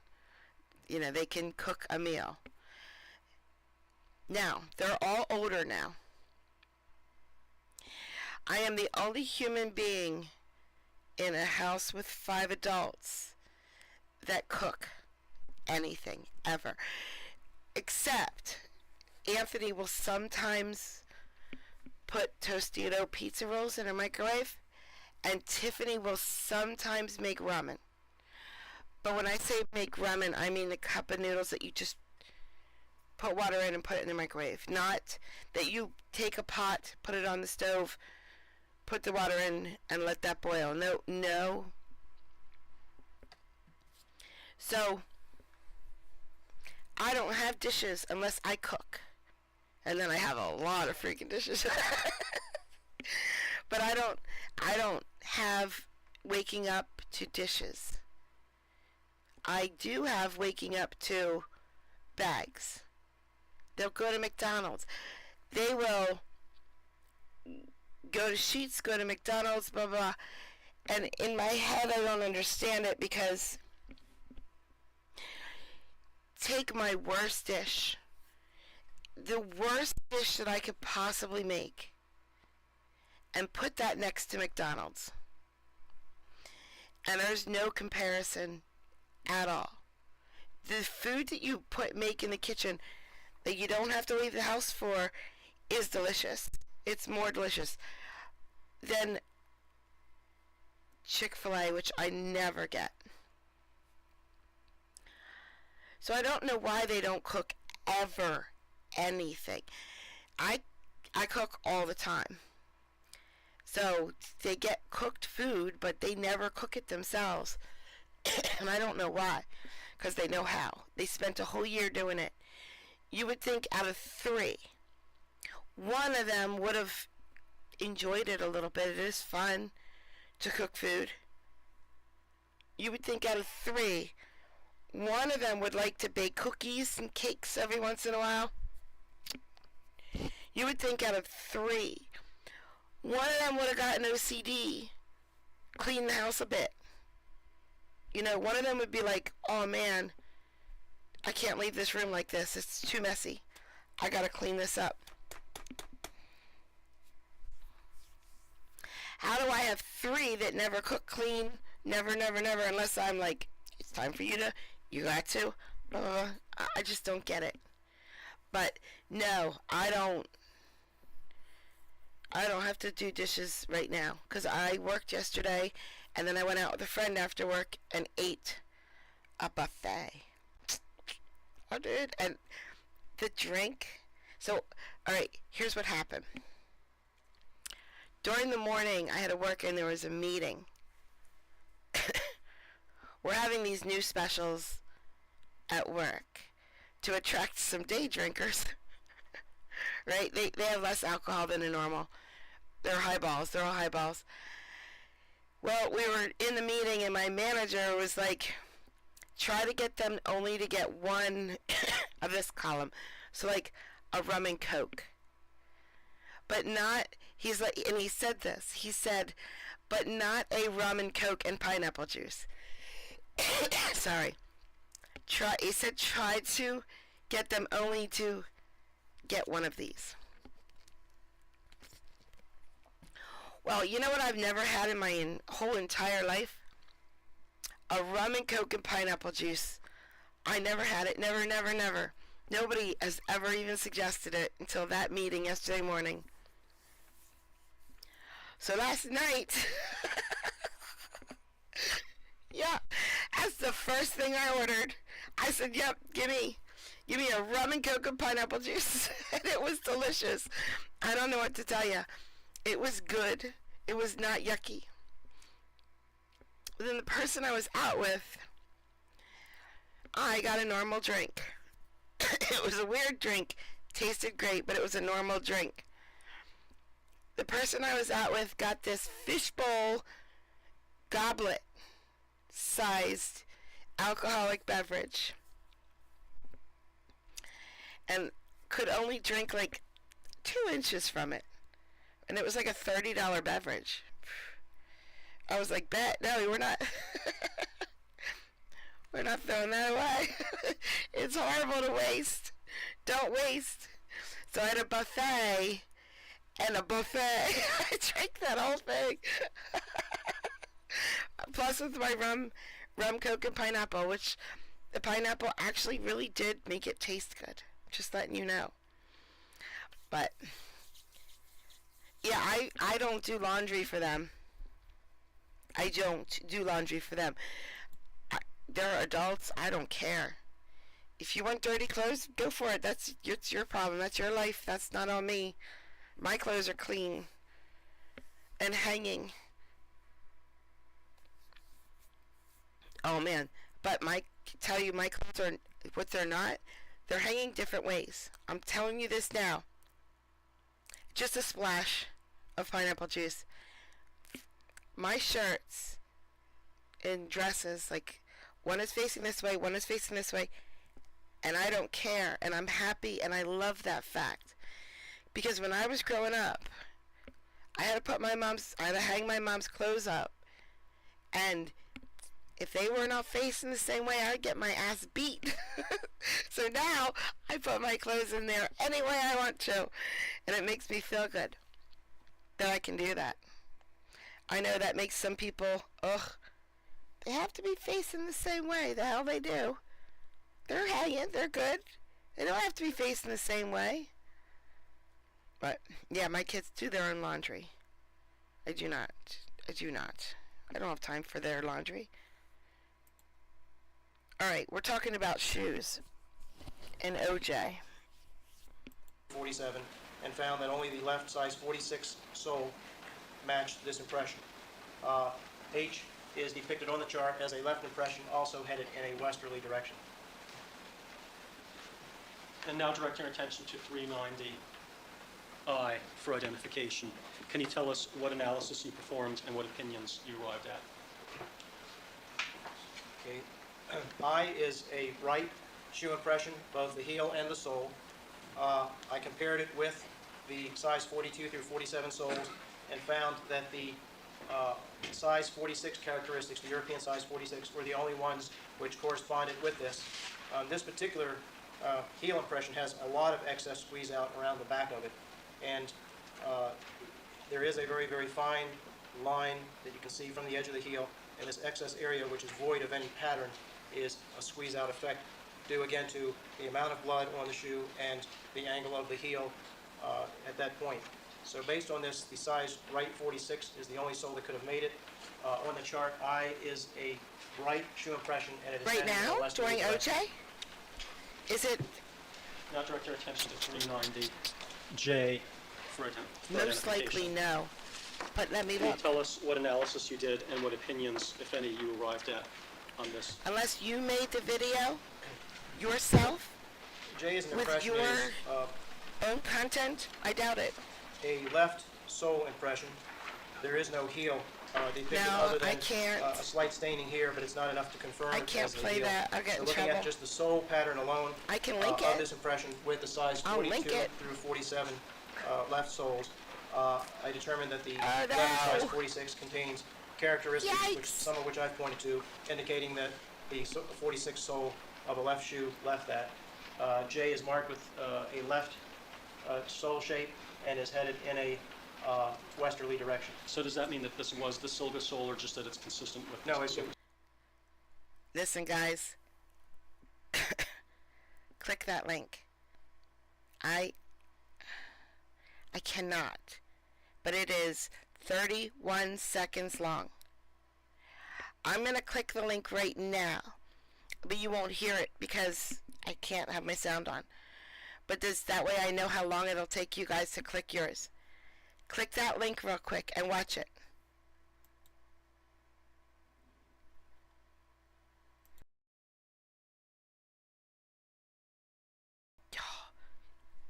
Yes, please. Yes, please. Can I have that? I don't want spicy, though.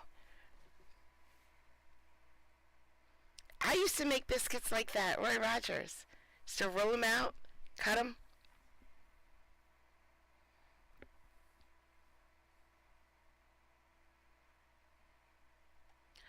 That was good. That was good. Okay. That was a good one, Josh. That was a good one. Back. was the silver sole size 46. Okay. Now I'm freaking starving, though. Now, looking at 190K for identification. One thing about living in Pennsylvania, not delicious fried chicken. Not. We have KFC and we have Popeyes. And neither of them are good. They do not taste good. We do not have just delicious fried chicken, which it hurts my heart because,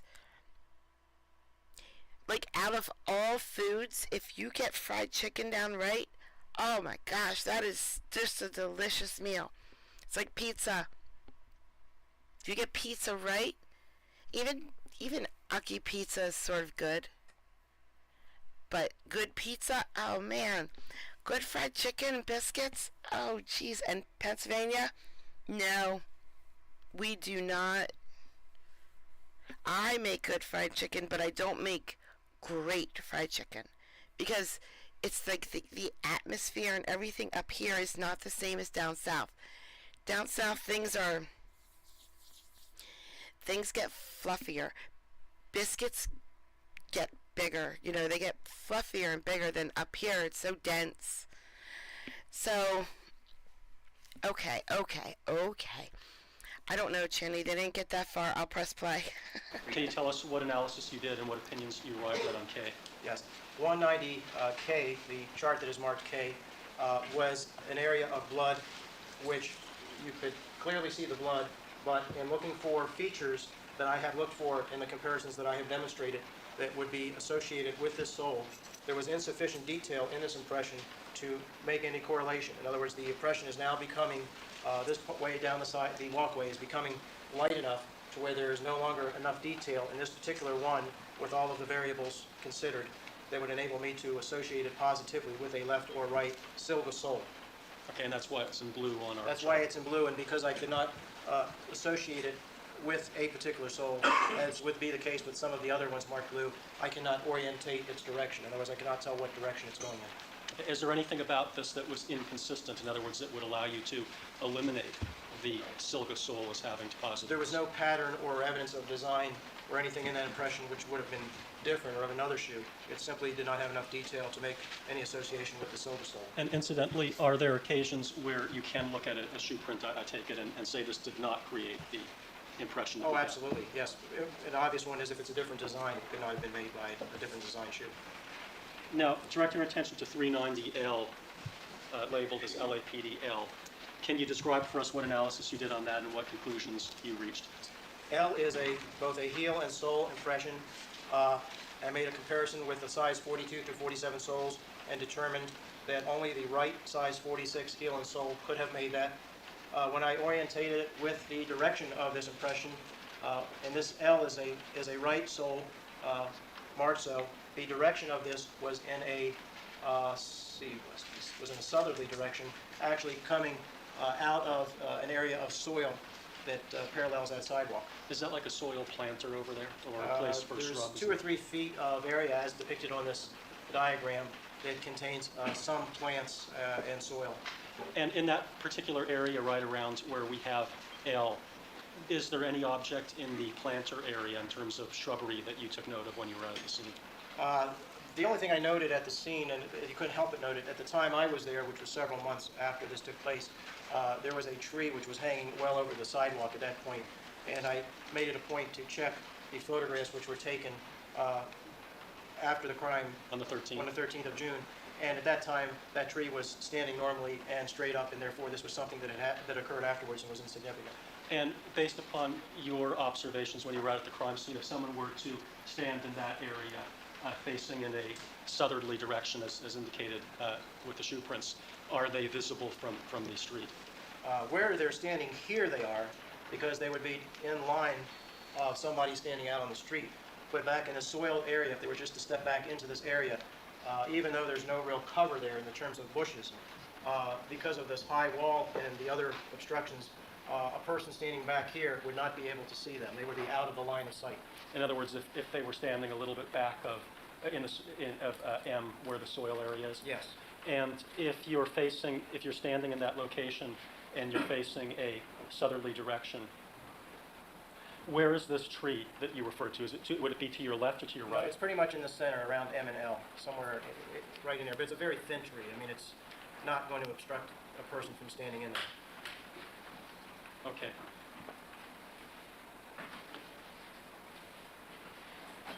Now, direct your attention to 190M for identification. Excuse me? 390, sorry. M for identification, LAPDM. Can you tell us what analysis you did and what opinion you arrived at? Yes. M is a sole print. I compared it with the size 42 through 47 soles. I am of the opinion that the size 46, European size 46 sole, which would be the American 12, was the only sole that could have made that, and those features matched. I orientated this at the Bundy location and found that M was also orientated in a southerly direction. So this is a left foot impression in the same approximate area as the right L foot impression, headed in a southerly direction as if it were coming out of this area of soil.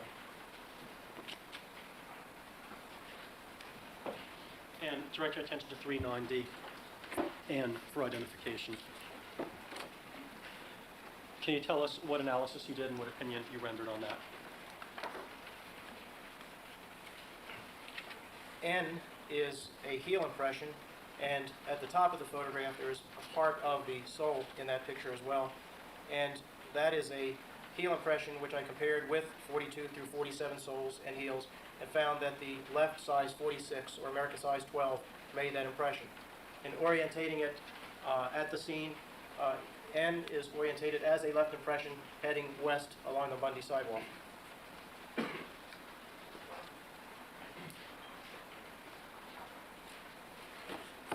And then 390O for identification. Can you tell us what analysis you did and what Pennsylvania, opinions you arrived Cheddar at? Bay biscuits from Red Lobster are the best biscuit. O is a portion of the heel and the sole impression. I compared it with the size 42 through 47 soles and found that it corresponded only with the European right 46 Silga sole.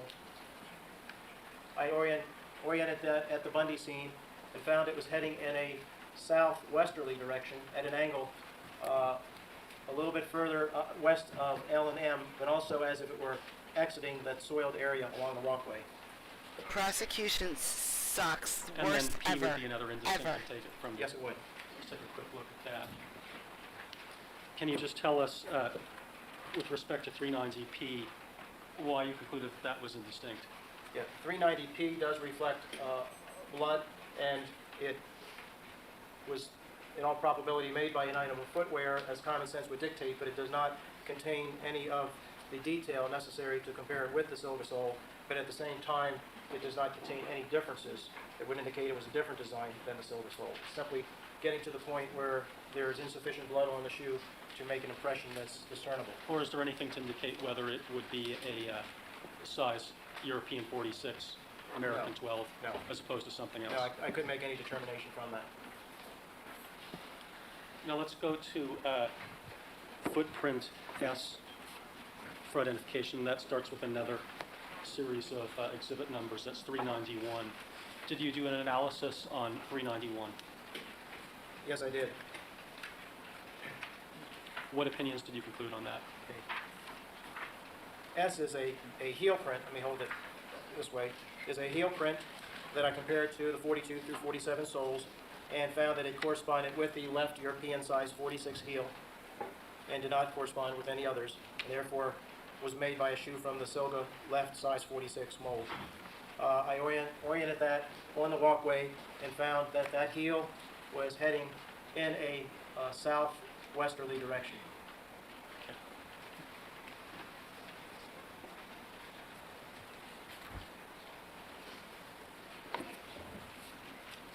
Now direct your attention to People's 392X. I don't Excuse know, me, Jude. 392, which is I don't know. LAPX for identification.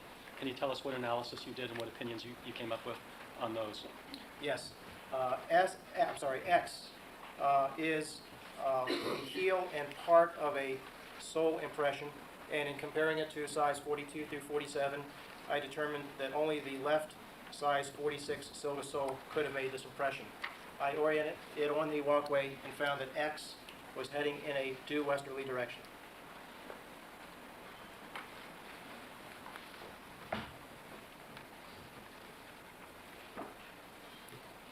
Mr. Goldberg, would this be a good point to take a break? Sure, this is fine. All right. To rest your case in chief, maybe? Mr. Goldberg?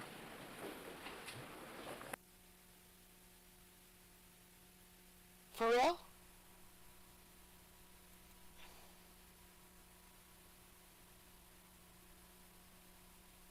Conduct any deliberations till the matter has been submitted to you. Do not allow anybody to communicate with you with regard to the case, and we will stand in recess until 1 p.m. Mr. Bodziak, 1 p.m., please. All right, we're in recess.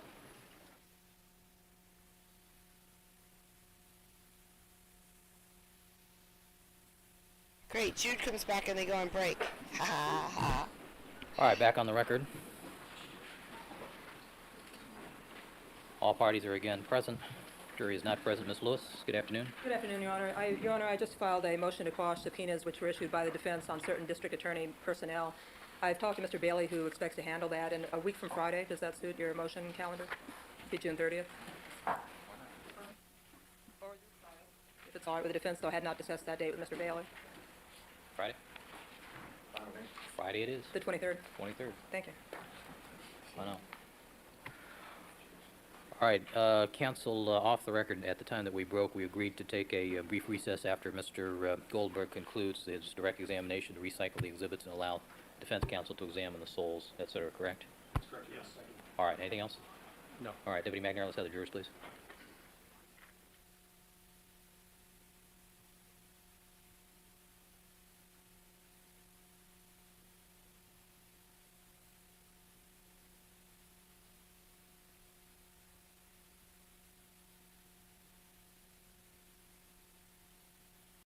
All right, good afternoon, Mr. Boziak. Good afternoon. Mr. Boziak, you are reminded, sir, that you are still under oath, and Mr. Goldberg, you may continue with your direct examination.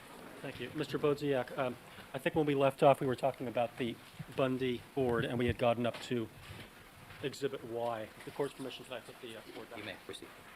If you'd like to step up, please stand.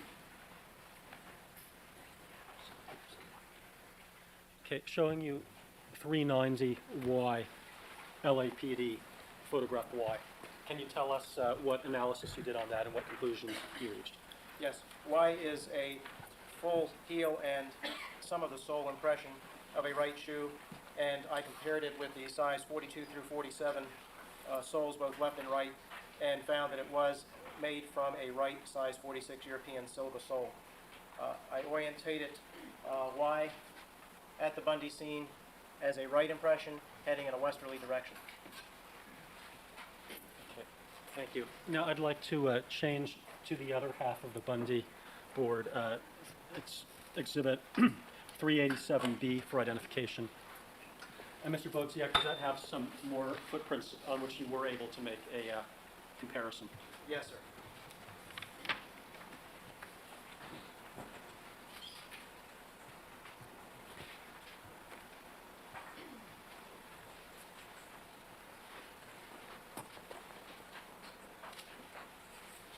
Okay, now directing your attention to the exhibit that's been marked as People's 394 for identification, and it says Q116 on it. Can you tell us what analysis you did and what opinions you rendered?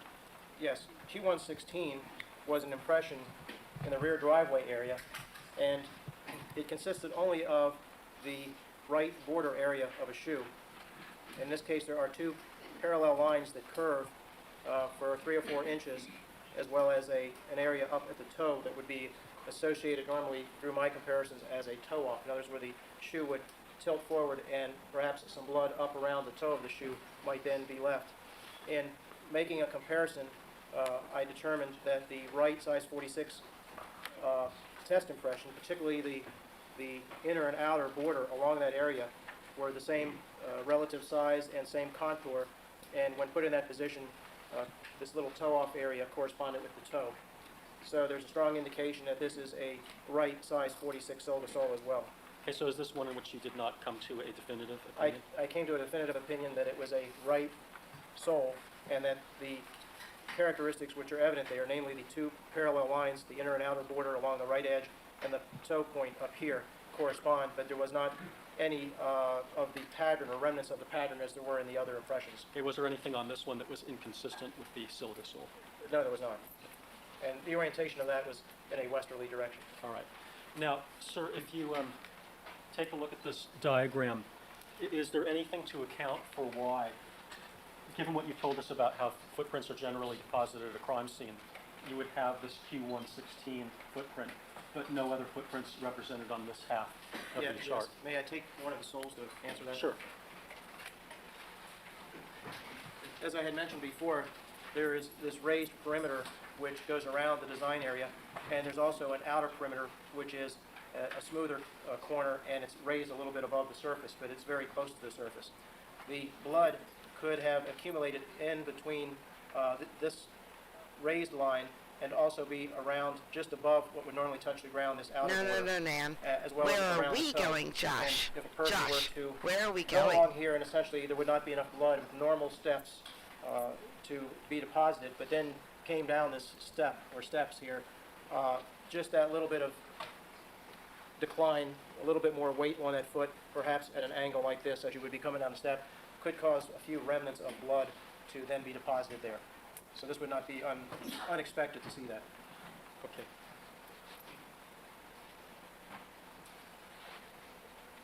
And can we go back to the other half of the board, 395B, but I'm going to want to come back to this again in a little while.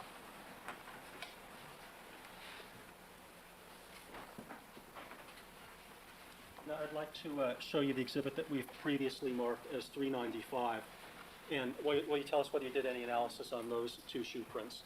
And if so, what conclusions you rendered? Yes, this particular photograph was one which was not taken with a scale in it.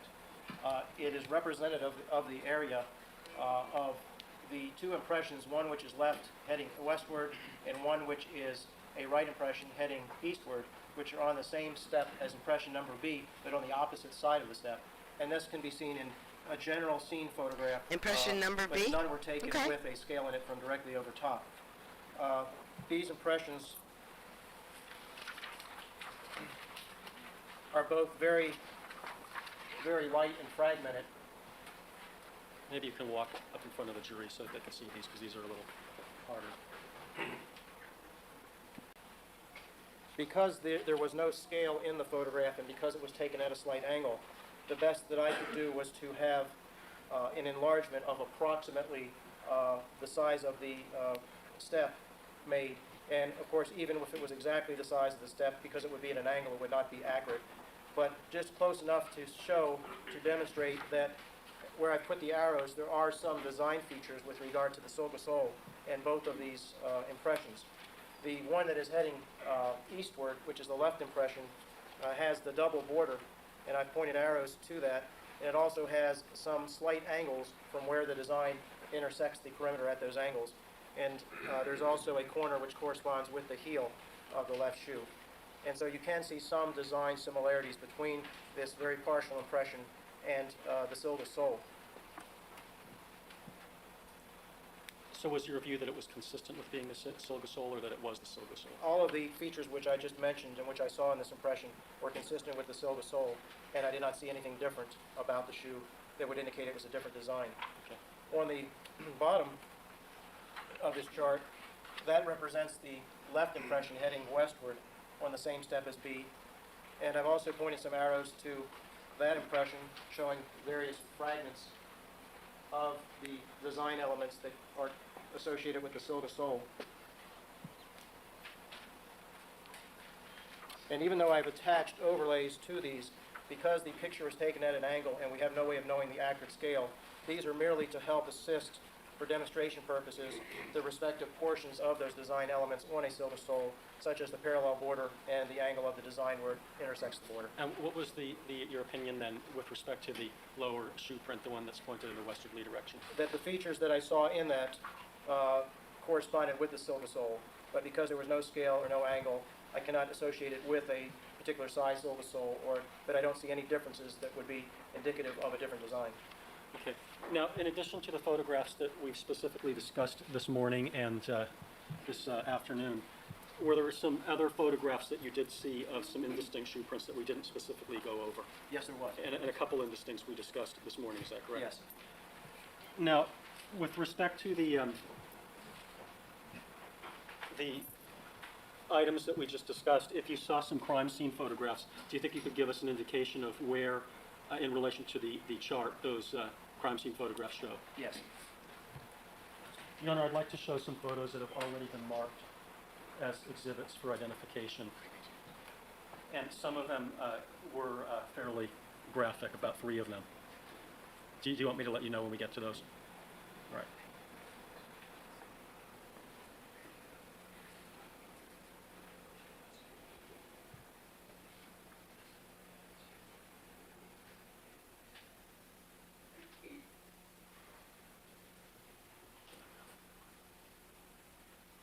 Sir, I'd first like to, do we have these on the scanner already? I'd first like to direct your attention, this is the photograph that has the part of the shoe of Mr. Goldman, and I don't know whether that was one at the court. Okay, I'm sensitive to that picture. what, okay. That's exhibit 566 for identification. 566? 56G, I'm sorry. Right. You haven't gotten there yet. Yeah. I have a few more.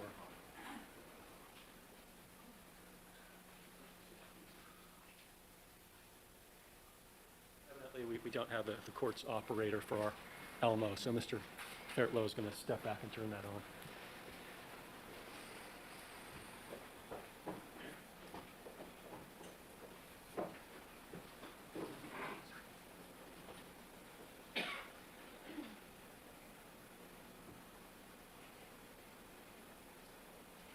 That looks amazing.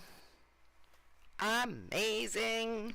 I went to Jamaica for my honeymoon, and in my resort we had 7 pools, and not all of them, but a lot of them had the bars in the pool, so you swam up to the bar to get your drink, and then they would do these bam bam shots where you had to get up on the bar and lay back, and then they would, anyway, floating bars are amazing.